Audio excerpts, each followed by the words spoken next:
David Adam Byrnes is the only artist in Texas country music radio history to have his first 11 singles all top the charts at number one for the Texas Radio Regional Radio Report. The only artist. His latest single, Last Cowboy Standing, is now out to radio everywhere as well. And David is my guest this week on the Boston Chris podcast. Let's get into it. It's time to jam. It's time to mingle. It's time to see what everyone's drinking. It's time to jam. It's time to mingle. It's time to see what everyone's drinking. Until we all lose connection.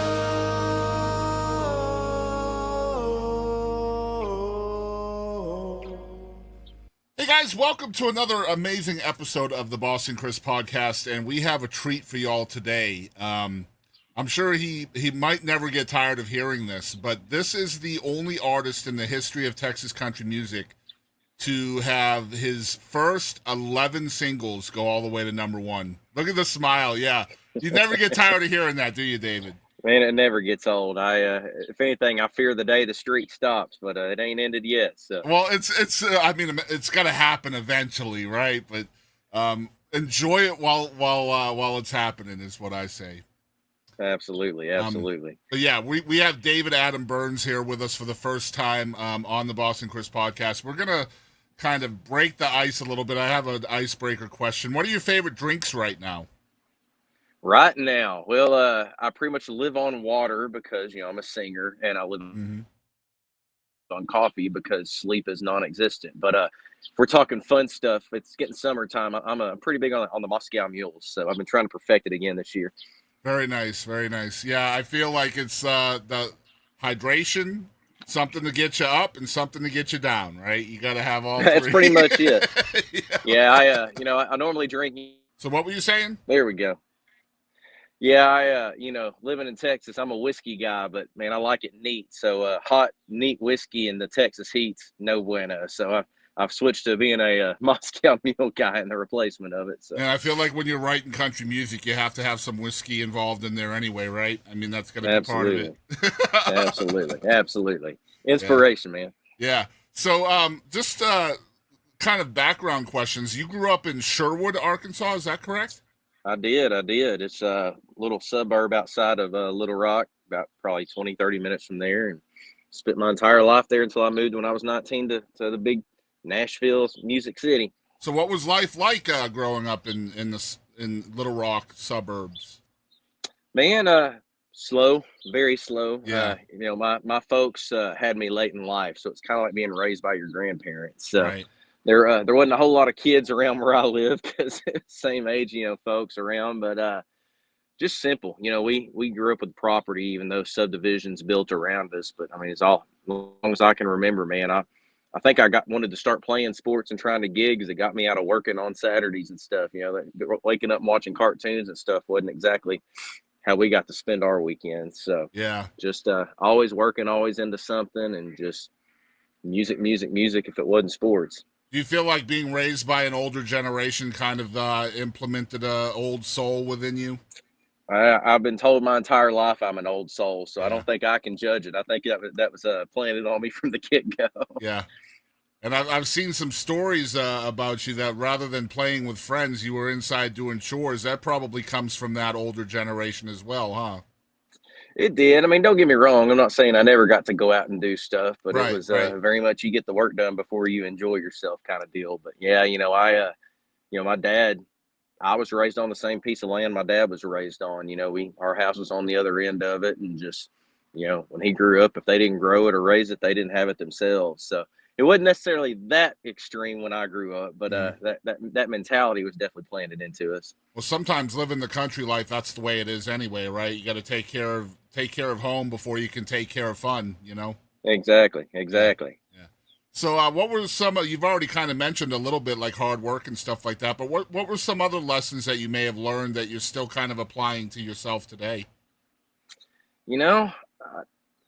I think just the sticking to your roots and just, you know, in some ways it messed me up when it came to the business, but you know, my dad was always one of them, everybody's a good person until they tell you they're not, you know, deal's done with a handshake. And so I don't know, I've always had that good old boy, treat people how I want to be treated type of mentality. But man, it's really just that stick your nose down. If you want something, go work for it and go get it. And that's probably the biggest thing out of all of it. But other than a house that, if it wasn't country music, it didn't get played. So that's probably got a lot to do with, you know, as far as the style, maybe musically, it was just, you know, I feel like a lot of people these days have every type of genre on their, you know, music list. And with mine, if it wasn't country, it wasn't on there. Yeah.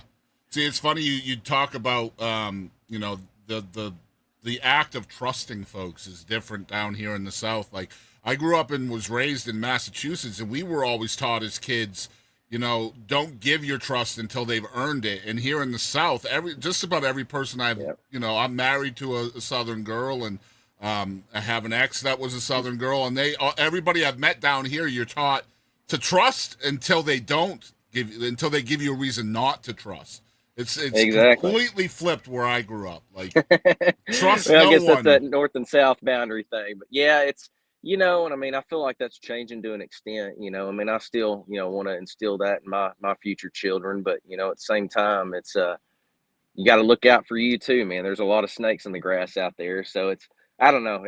It's probably some good and some bad being raised both ways. You got your Yeah. pros and your cons, but Well, it's I wouldn't serving me trade it. well now in the age of the internet, right? Like, not believing anything I see, because everybody's trying to scam everybody now, and you don't know what's real because of AI and all of that stuff. So I'm like, man, if I didn't see it or hear it like within my general vicinity, it didn't happen in my world. Exactly. You know what I Exactly. mean? Exactly. I trust no one, and the people I do trust, if they tell me they saw or heard something, then I'm there with them, right? Like, because that's what trust is. But yeah, I love that. You talked about your musical kind of background being completely country music, which is great. Like, I hear that in your sound, obviously, but like, you do, even though you do lean on country traditionalism, there is a lot of like modern contemporary music within your vibe as well, whether it's, you know, more rock based or even some pop vibes.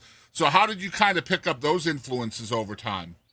Well, I mean, obviously being a kid, you know, growing up in school, it may not have been played in your house, but you still had a life, you know. So I Hmm. heard other music, you know, even in the locker rooms. I mean, the only thing I can say probably never influenced me was really rap.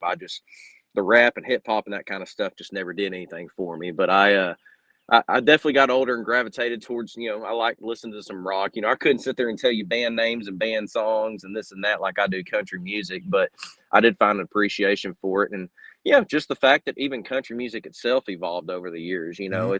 I really what drove me even further back into that honky tonk sound was, you know, around my senior year of high school. You know, country music was starting to, you had a few acts that did stuff I liked. You know, I was really into Dierks Bentley and Joe Nichols and like Jake Owens, early stuff, guys like that. But, you know, you had guys that were really pushing the pop boundaries at that time. And that's what really drove me going, like, I don't really care for this. So it made Hmm. me go, all right, I love Chestnut. I love George Strait, you know, and I went, you know, what made those guys? And, you know, it started off, I know Keith Whitley probably was a little bit in that generation, but it started with Keith and playing all the, you know, I was playing all the clubs and stuff around Central Arkansas when I was a sophomore, junior in high school, whatever it was. And so, you know, you'd go play these VFWs and they, boy, if you're going to play country music, you better know Merle Haggard. And I went, well, my dad's always tried to listen to all this stuff that I thought was old and hokey. I guess I'll start learning it. And that's when I really, really dove into the appreciation for all the guys that made the 90s guys that made me. And I just kept tracing them. I think I went back as far back as like Webb Pierce. When I got that far, I was like, Hey, all right, I think we're good enough now. yeah.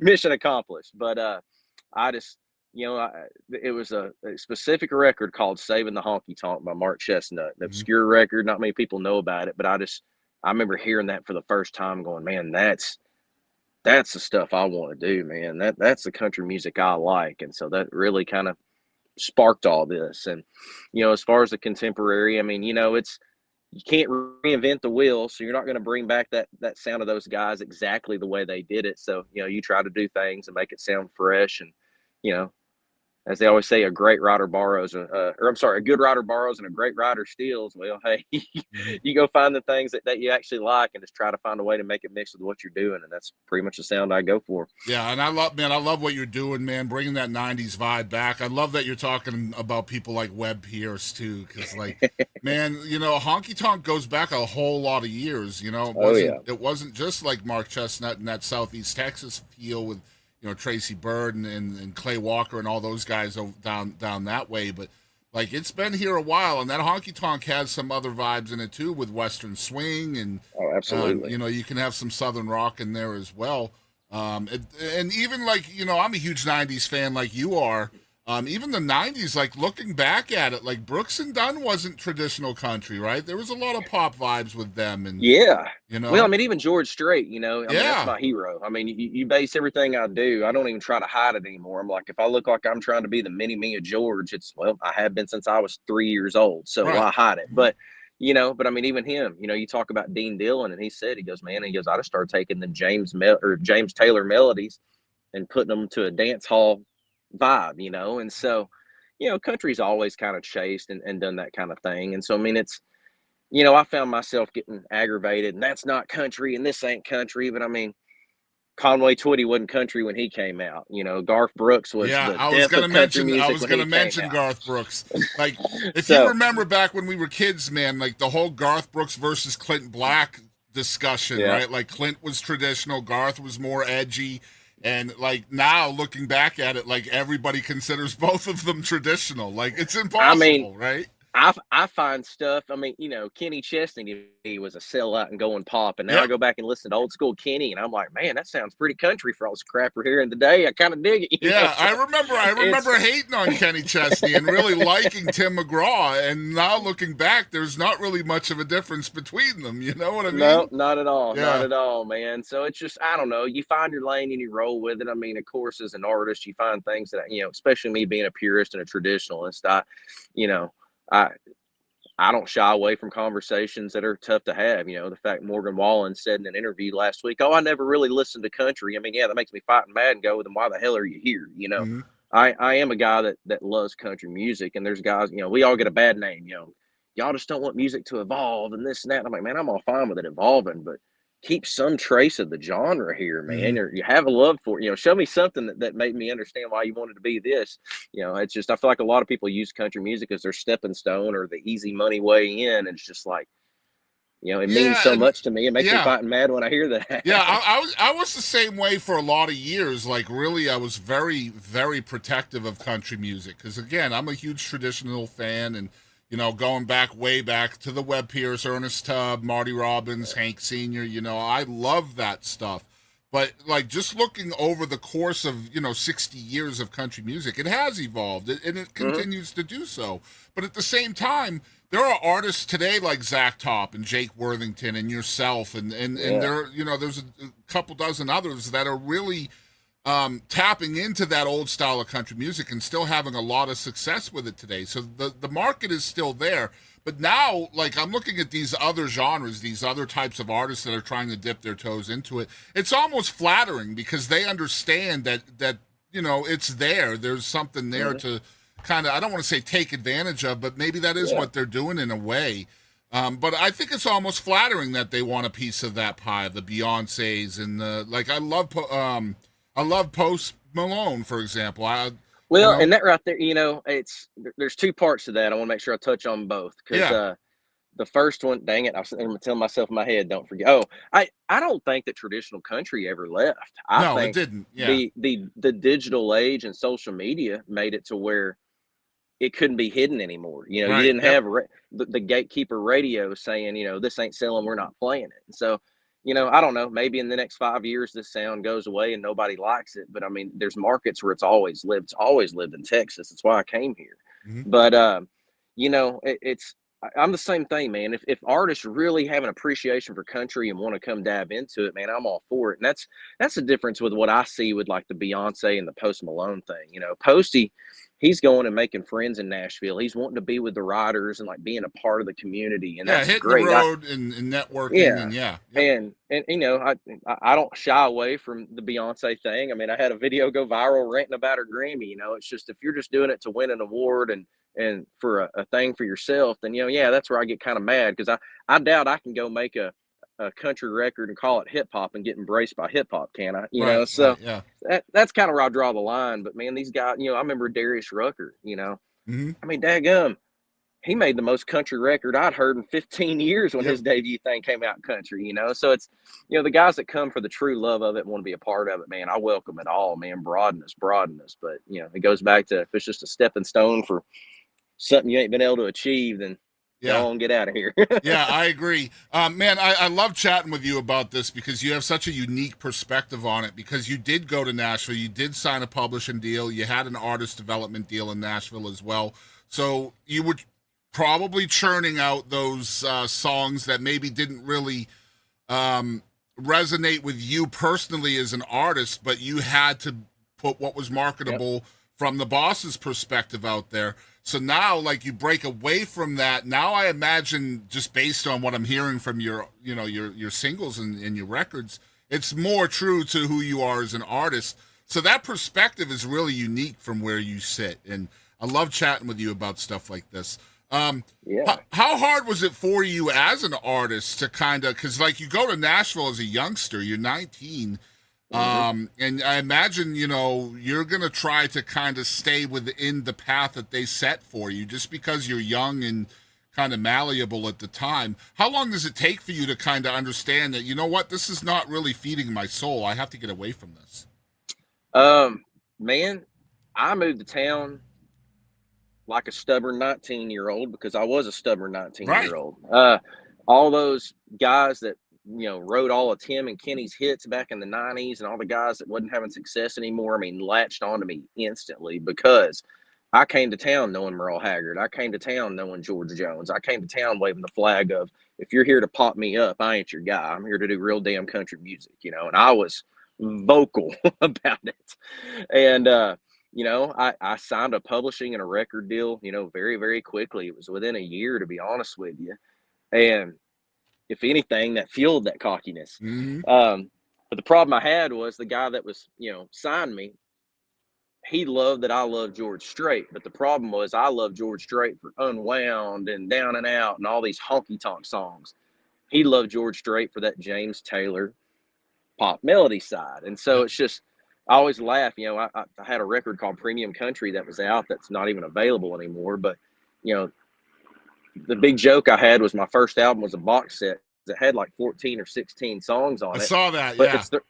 but the reality is it had that many songs because half of it was to make me happy and half of it was to make him happy, you know? And even the reality of it was, man, even that record, it was still country and anything else out, even the songs that I didn't care for. But, you know, when I finally got to go to radio and really had to dip my head in, you know, I probably didn't help myself a couple of times because, you know, radio people would ask you know, what do you think about this? And I'm like, it ain't country music, so I don't care, you know. Mm-hmm. Where the real response should have been like, well, hey, I'm not here to talk about them. I'm here to talk about me, you know. And so I as that label folded and I kind of got thrown out into Music Row, you know, that was right at the heart of the bro country thing. And I mean, it was birthing. I could see it coming from a mile away and I wanted to fight it. And you know, one of my best friends was kind of ahead of the curve and made a lot of money as a songwriter writing that stuff and pulled me in on it. And the biggest blessing in disguise is that I was about to have a publishing deal at the same company that he was at. And I was about to have a whole lot of cuts, probably singles, writing a bunch of music that I really couldn't stand. And at the time, it was a curse because I found out that the contracts that I was into were completely screwed and that there was a successor when the company folded and they basically shelled me.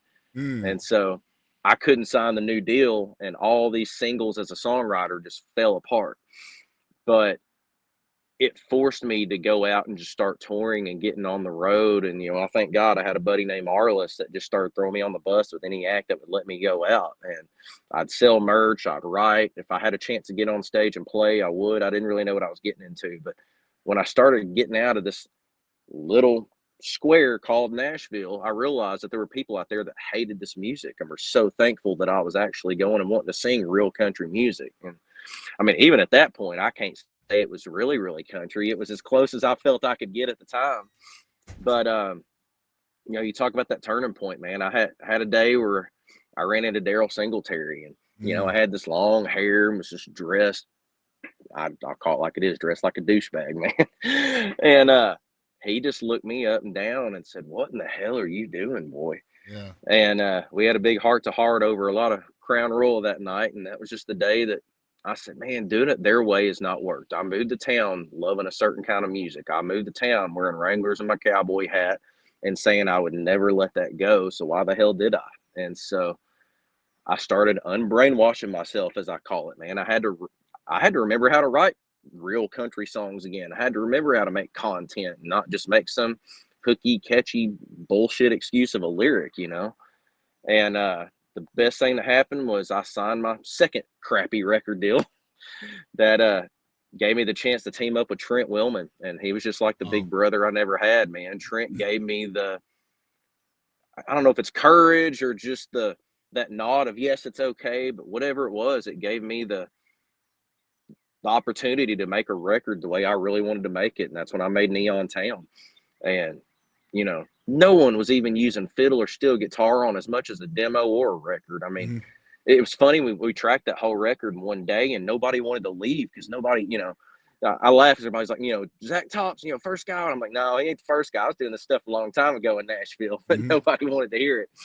But I made that record, and he teamed me up with Cody, and I did a couple of dates with him. And next thing I know, I'm opening up for all these Texas cats, and every night, you know, the artist, a writer, team tour manager, somebody's coming up to me and going, "Dude, why are you not in Texas?" And so after I heard it enough, I came down here. And what I really realized is, man, all the music I loved was Texas country on a mainstream scale. That's exactly what it was. Yep. So it verified and validated everything about myself. And it's just, I got down here and I am who I am. And man, if this thing takes off and I'm playing arenas one day, so be it. And if this is as far as it goes, I can say I stayed true to myself and made the music I wanted to make, and I'm making a decent little living at it. So Here we are. The first thing I want to say, man, gosh, I miss Daryle Singletary, man. He was such a nice dude, very kind, down to earth. Will tell you exactly how it is. He didn't shy away, man. No, not at all, man. If you ask Daryle Singletary a question, you're going to get the truth almost every time, man. And golly, I do miss that guy. What a shock it was when he left us, man. Golly. Man, it was he had really become a mentor to me, and we had gotten really close. And the ironic part about it all is I got the call that morning that he was gone from my manager, and he said, "Hey man, I want you to hear this from me before you hear from anybody else." But you know, this happened, and ironically, that was the day I had to go sing the last 2 or 3 songs of that Neon Town record and put the vocals on them. Wow. And I remember Bart and Trent were like, "Man, why don't we just reschedule?" I know, you know, and I was like, "No, man." I was like, Daryle will come back and whip my butt. Yeah, he wouldn't want that at all. Yeah. But that was the day I sang Beer Bucket List. Wow. That was the song that started this whole entire thing for me. And so it was just, I don't know, coincidental or whatever it was. It's just, I couldn't believe it. And that's why on that record, we actually did Dim Lights, Thick Smoke, and Loud Music as the acoustic song. You know, we were supposed to have done another one. And I was just like, man, we got to do something for Daryle. I can't just let it be some random song. There's got to be a meaning to it. And I didn't even think about the fact that that was the song of the Fiddle and Steel Guitar Bar, the one and only place that let me come in when I was 19 and moved to town and underage. And, you know, the guy that ran sound, his mom and dad wrote that song. The lyrics to Neon Town is dim lights, thick smoke, loud, loud. You know, it just, I don't know. The whole day, it's just weird how it all turned out, but it did. Good stuff, man.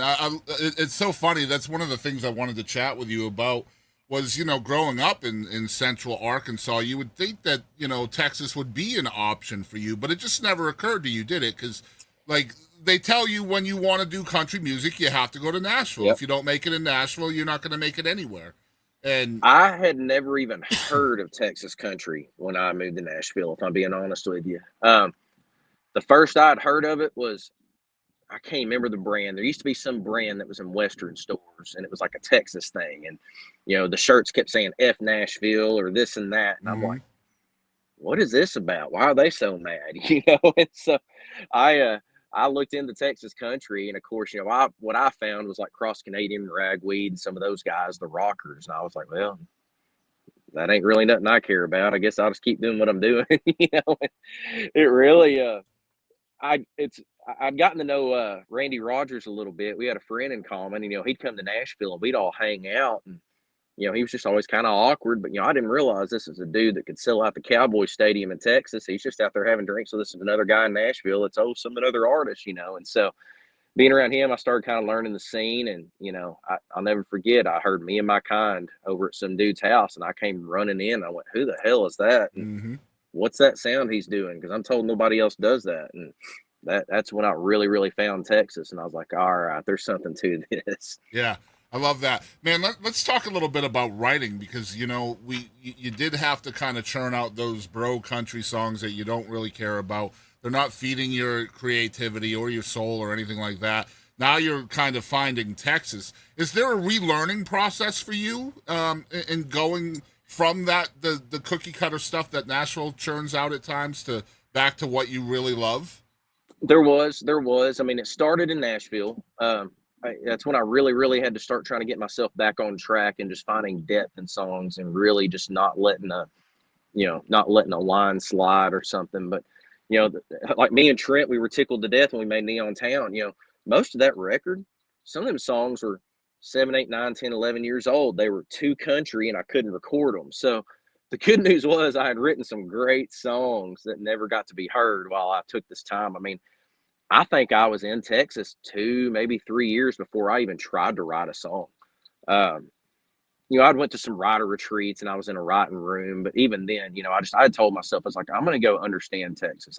You know, if they sing about this, I want to go experience it and understand why they sing about it. Just like I talk about with, these people that are not country want to come to country music. I was like, if I'm going to go invade a new scene and a new territory, then I'm not going to be a hypocrite. I want to know what this stuff's about. And so I really just getting experience in life and just seeing different things, it just opened up my broadness for content, if anything else. Yeah. I always laugh. I said, man, everybody talks about all these Nashville songs. They're all about hooking up and getting drunk. And I'm like, well, that's all you do. I mean, you go write a song, you go out with your buddies, you get drunk, see what you can take home, wake up, work out, sweat it out, and repeat. What else have you got to write about if that's your entire life, And so I, moving out here, getting married, having a ranch, having cattle, having a kid on the way. It's just, it's definitely broadened to where it's not so much I had to reteach myself. I just had to find content that actually made me want to write it again. Yeah, you just had to live a different life, right? Yeah, absolutely. I love that. So another thing you talked about, man, I love how you feed me right into my next part of the outline here that I have. One of the things you chatted about was kind of paying your dues in Nashville, getting on the bus, with anybody that would let you go on the road, and and you talked about networking too, for other people like Post Malone. That's really important in Nashville. You have to talk to as many people as you can and get yourself into as many rooms as you can. But now you're in Texas. Do you feel like there was a process where you kind of had to repay your dues once you got to Texas?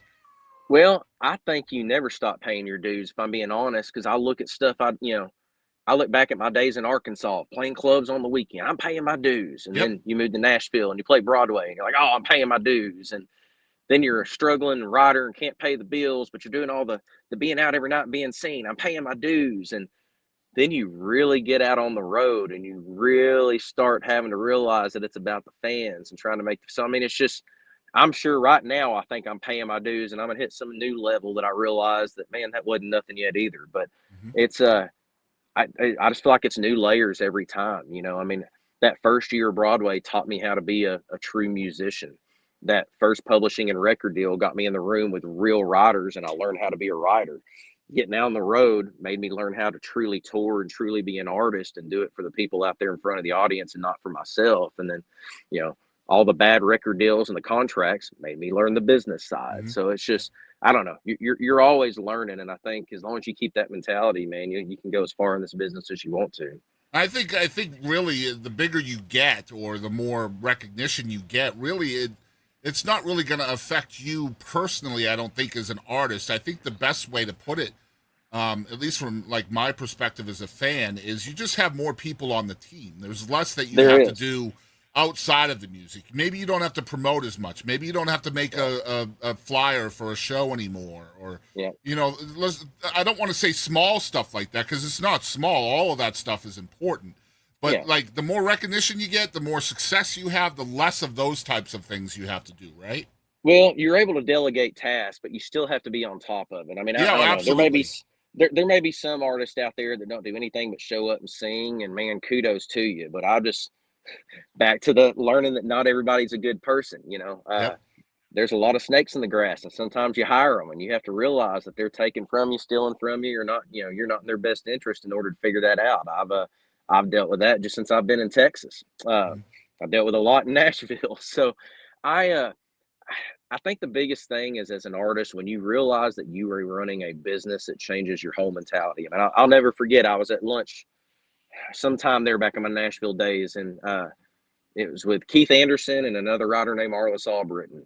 Mhm. And Keith was ranting about something on the business, and he just goes, "It's the music business, business." And I mean, I'm just the young kid sitting there eating my taco, just not really in the conversation. But that was the day that the light bulb just clicked. I was like, man, I can write all the songs I want and be the best singer, but if I'm not paying attention to this business side, then what the heck am I doing? And so that it is. It's a full time job. I mean, there's never, my guys saying, why are you so wore out and whatever? I said, because y'all see me on the touring side that we kill ourselves on the weekend. Then I get home and it's back to running this whole Mhm. organization Monday through whatever day we leave. I'm always in a hurry to get home, Saturday night or Sunday morning, because I said, whatever time I get home on Sunday, that's the only break I get is that day. And I'm sure the wife's going to have something for me to do when I get here too. So, So I share a mentor with Little Texas, the yeah. Uber big country band, and Oh, yeah. his name was Uncle Dallas. I got his tattoo right here, and I love his it. signature on my arm. But he passed away, but he was one of my mentors, and he used to always say that playing the music is the easiest part.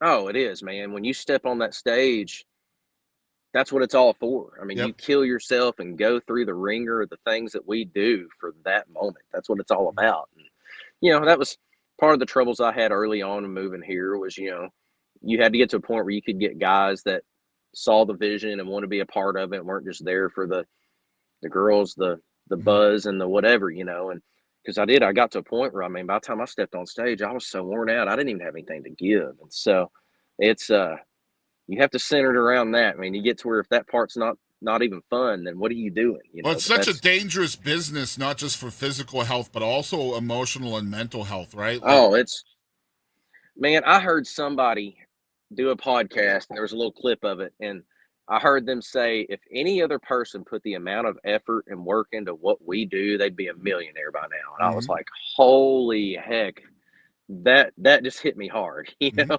It's true. because it is. I mean, you come I always say, man, this business is a roller coaster of emotions, man. One minute you got something clicking, you're like, here we go, and you're on cloud nine, and then the bottom falls out, and you're back to scrambling. And I mean, it don't matter what level you are. I remember having conversations with guys that I was dreaming to be where they are, and I just don't know what to do. I don't know what the next step is. I mean, it's you just never know. I mean, I heard a songwriter the other day talking about George Strait when he recorded Run, told him, thank you for saving my career. It's Mhm. like, there's a time that George Strait thought his career was over, so it just goes to show, man, it's tough. And I mean, with social media now, it's even tougher, man. People have direct contact to dog on you, or you're constantly seeing, Plus this the act that DIY stuff, right? Like everybody's got a bathroom studio as well, right? So like, it's, man, it is. And it's just, you watch a kid that couldn't even put 20 people in a venue all of a sudden have something go viral on TikTok. yep. Now they're selling out arena. It's just so the mind F part of it. Uh it does, man. You have to finally. I told myself I gotta quit. If I'm looking at other artists and stuff for ideas of content or things that maybe we should try or do, that's cool. But I was like, you got to quit comparing yourself to the next guy, because you know it's not like it was in the Nashville days in radio where you had 40 spots for a radio play, and Yep. if you're one of them artists, you get heard. Now my phrase I always use is the great thing about the internet is everybody can be heard. The bad news is everybody can be Hmm. heard. So it's Yeah, and I mean, you can be heard somewhere other than, you know, the traditional areas like terrestrial radio too, and become Exactly. just as big. You know, I mean, you just never know if the right internet station or whatever, the right content creator in Belgium plays your song one night, you know, you could end up with 1 million streams just off of Yeah. that, right? Or Yeah. like just somebody somewhere else in the world adds you to the right playlist. It's just such a weird time to be alive as a music fan and an artist. It's just so cool. I mean, you know, look at Keep Up with the Cowgirl. I mean, that song out of nowhere, the sound itself goes viral 2 years after the song was out, Right. and all of a sudden it goes from a couple of 100,000 plays to all of a sudden there's 2 million streams on I know. Spotify alone. See, that's a good, So, exactly what I'm talking about, man. You know, I'd be remiss without chatting with you about something, because obviously you are, in my opinion, a unicorn. You've 11 singles, 11 number ones. So I feel like there's a question to ask here that might be able to help other artists. And maybe you might not want to answer the question because maybe you want to keep having number ones, and if you help other artists, then maybe that's more competition. I have a feeling you're going to answer it though. So, let's go. 11 number ones in a row. So, what is the strategy for David Adam Byrnes when you're picking the single? Because it's so easy, I feel, to pick the wrong single, promote the wrong single at the wrong time of year, or the wrong album, whatever it is. You've had success 11 times in a row. What do you think you can attribute that to? You know, the very first one, I really think was just me, you know, how I talked about just coming into Texas and being authentic and telling my story. I will never forget that radio promoter I had. He's not the guy I have now, but his exact words were, "Man, I love your entire record. Every song on here is a hit. And I believe in this." He goes, "But you went to Nashville and you're from Arkansas." He goes, "We will be lucky if we sniff the top 20 on this first single." And that was Beer Bucket List. And I just told my story. And the funny part was I realized how at that time when I went out pushing that song, that the meaning behind that song had completely changed for me. And even now, as I'm older, you know, every year it seems like I have a new meaning of what that song means to me. But for that one in particular, I can't really take the credit other than the fact that when I made that record, Trent and I said we were recording 10 singles. There's not going to be a song on this record that doesn't deserve to be a single. And I mean, that's probably the next philosophy of it. It's just, you know, you're not in a day with B-sides, and you know, it's a singles market, whether it's digital or radio. And so if you don't think something is good enough to be a smash single, then why record it? So as far as picking the songs, I mean, I think that's the philosophy. You know, you have ones that you kind of wait for time of year, you know, hey, this isn't a good time for a ballad, or we need a tempo here. But a weird way of looking at it is kind of like the NFL draft. I just, man, when it comes time for a single to come out, I just go, what's the best available song? And that's kind of what we release. So, Are you ever looking at what the other songs are on the charts? Is that part of the stratosphere, or does that just not enter your thinking at all? if I'm honest, not at all. Yeah. Because if you base around what everybody else is doing, then you're just chasing. And Exactly. Yeah. I don't think there's any good in that. But I can be fortunate enough to say, some of those guys get on a, like even on the mainstream scale, George Strait gets to a point where it doesn't matter what he sings, it's going to go number one. I feel like we've probably kind of got to that level right now to where we can put out just about anything and it'll probably top the chart. But it's also up to me to make sure that song's worth topping. This single right now, Last Cowboy Standing, this was risky. It was not really my top choice to be a radio single. I thought it was a good for digital and for TikTok sounds and this and that. And my team just loved it and thought, man, you needed different content. You've done the Keep Up with the Cowgirl thing. You got the heartbreak thing. You got the I love you thing. Your whole thing is preserving this way of life. Why don't you make that be the statement of this next single? And so that was a risk because it's different. Yeah. It doesn't fit. It does not fit the formula for what has worked so far. Right. But, man, it's climbing the chart and hopefully it tops it again. But it's, you got to take chances. You see artists, they're always trying to reinvent and make sure that they don't just get complacent. My wife's all the time asking about this artist and that artist. Well, what happened to them? I'm like, they just kind of fizzled out. They never changed what they were doing. Yeah, so, complacency, being consistent is so hard in this business, right? You can go years and years and years of just putting out content every day and just be on the same plane. And then that consistency will just bring you to a different level eventually. I believe in that wholeheartedly. You talked about the new single, and I've chatted with so many songwriters, hundreds and hundreds of songwriters, and I feel like songwriting and songs in general is such a hard business to be successful at because you can't put the same song out over and over again. And No, you got to reinvent. You got to right, reinvent. because like you have success with a song, you can't just put the same song out again and again and again. You have to have different content, and just by doing that, one might fall short. And it's just incredible that none of them have fallen short for you yet. And that's like I said, it's just such a cool thing. I'm going to take a brief 5-second break for our commercial, and we'll be right back with David Adam Byrnes, who is checking his wings. I'm putting it together right now, and I'd love to get it out that any student, I don't care how old you are or what, if your heart lies within this kind of domain of the sound, playing, any of that, I'm gonna start taking one day out of every couple of weeks and invite students in for a very small charge, and I will tell you whatever you want. Any question you got, I'll try to answer it. Well, I will certainly put that out there. I'll make this a little ad for you, and we can share it. Because they'll have full access to the studio, everything. I can tell them everything about how all of this started from analog into the digital world, and you'll be able to have hands-on. And I'll show you why analog sounds better than digital. Amazing. Yeah, I'll definitely cut this out. I'll make a little ad out of it, and we can share it everywhere. That's awesome. Absolutely. Because I'd love to do it. That's my legacy, is to leave with. It's pass it down, right? Yeah. I mean, well, we are back with David, and we're gonna have some fun segments with David, and then we'll let him go so he can finish dinner. Again, I appreciate you being here. The current single, once again, is called "Last Cowboy Standing."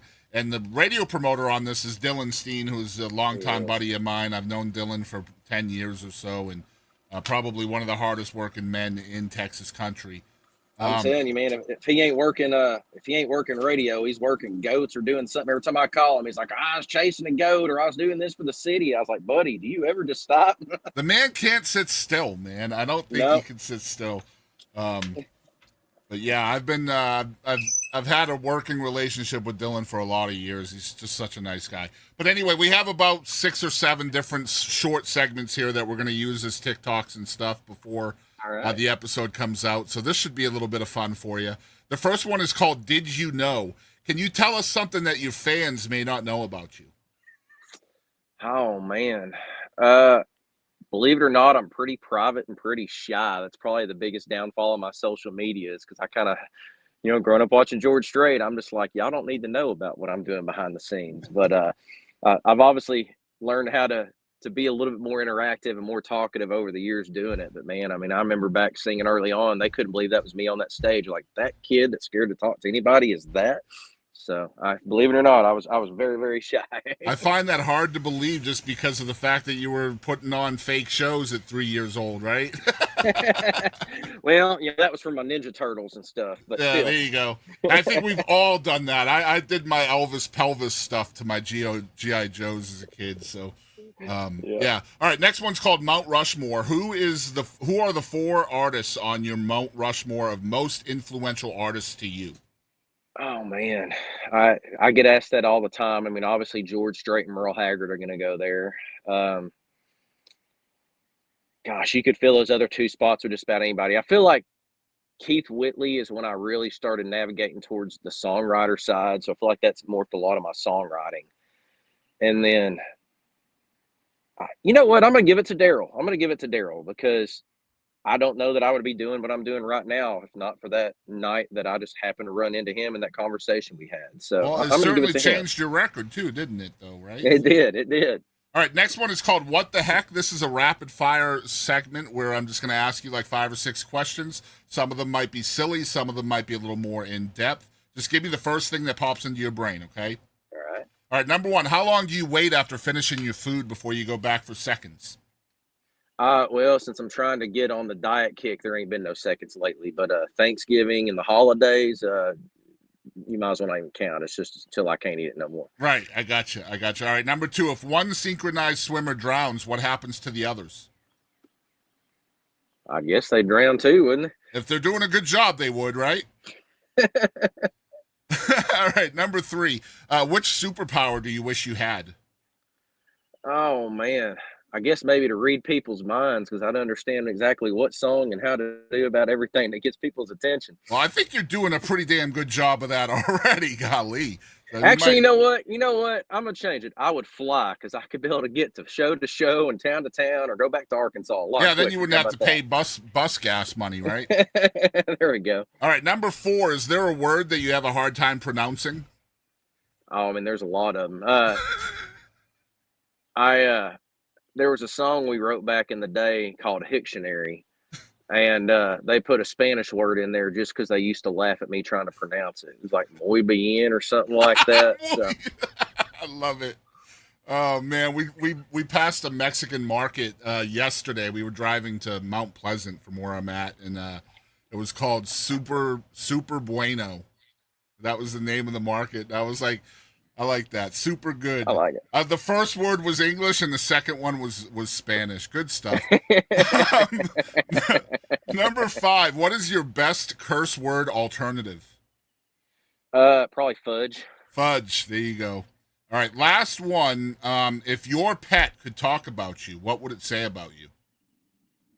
Stay home. I guess he's inside with his mom right now, but he just mopes every time we leave. So I'll give Cash that one. But every time we go to bed or ready to walk out that door, he just gets that pouty face on. So Is that your cat that was on the screen?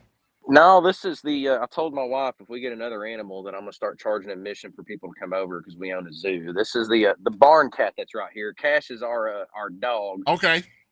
Yeah, my wife is. We have a lot of rescues here, like dogs, cats. We rescued a bunny at one point. Like, my wife is like one of the most empathetic people I've ever met, and it hurts at times. I'm not gonna Yeah, lie. we're at 4 longhorn cows. We had 2 barn cats down to 1, 2 inside cats, and a dog, and then whatever other critters are out running around Yeah, here. yeah, yeah. Yeah, it's fine when you're out in the country. Next one's called One Artist. Who is one artist besides yourself you wish the whole world knew about? Ooh, man. I mean, I feel like we're talking about him a whole lot, but I got to go with Daryle, man. I to this day tell everybody, I was like, man, that's the greatest country voice I think we ever had. Very underrated, for sure. And I don't think enough people knew his music. You know, a lot of people, if you say I Let Her Lie or whatever, they'll realize that was him. But I don't think enough people know who he was, and they Yeah. should.